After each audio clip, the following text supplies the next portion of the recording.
নমস্কার বন্ধুরা, তোমরা সবাই কেমন আছো? আশা করি সবাই খুব ভালো আছো। আমি প্রকাশ নতুন একটা রেসিপি নিয়ে আজকে চলে এসেছি আমি তোমাদের সামনে। আশা করি এই রেসিপিটা তোমাদের খুবই ভালো লাগবে। তো ভিডিওটা কেউ না কেটে একদম পুরোপুরি ভিডিওটা দেখতে থাকো।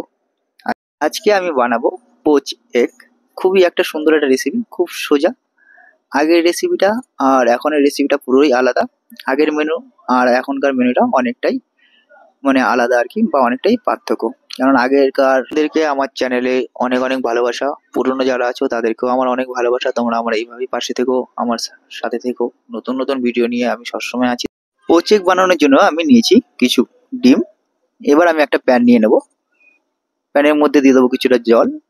এর মধ্যে গরম হয়ে গেলে এর মধ্যে দিয়ে দেবো কিছুটা লবণ। আর এবার এর উপর থেকে আমি দিয়ে দেবো কিছুটা ভিনিগার। 1 লিটার জলে মিনিমাম 150 থেকে 200 ml ভিনিগার দিতে হবে। আগের রেসিপি আর এখনকার রেসিপিটা পুরোই আলাদা।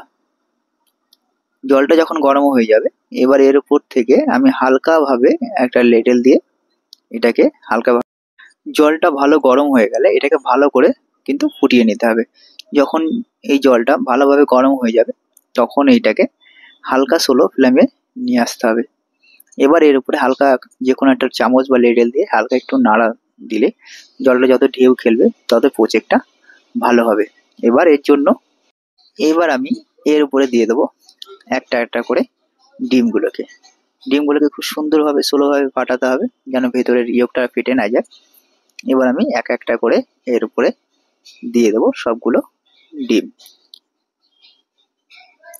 খুব সুন্দর একটা রেসিপি, যারা পোচেক খেতে ভালোবাসেন তাদের জন্য একদম পারফেক্ট একটা রেসিপি। পোচেক একদম ওয়েল ডান হবে না, ভেতরে পুরো রানি থাকবে।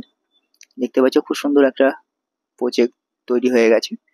আশা করি তোমাদের খুবই ভালো লাগবে। যারা আমার চ্যানেল নতুন আছো তারা অবশ্যই চ্যানেলটিকে সাবস্ক্রাইব করে আমার পাশে থাকবে। আশা করি এই রেসিপিটা তোমাদের খুবই ভালো লেগেছে। নেক্সট কোনো ভিডিও নিয়ে আবার তোমাদের সাথে দেখা হবে। তো তোমরা সবাই ভালো থেকো, সুস্থ থেকো, আর এইভাবেই আমার পাশে থেকো। যারা আমার চ্যানেল নতুন আছো তারা অবশ্যই চ্যানেলটিকে সাবস্ক্রাইব করে আমার পাশে থাকবে।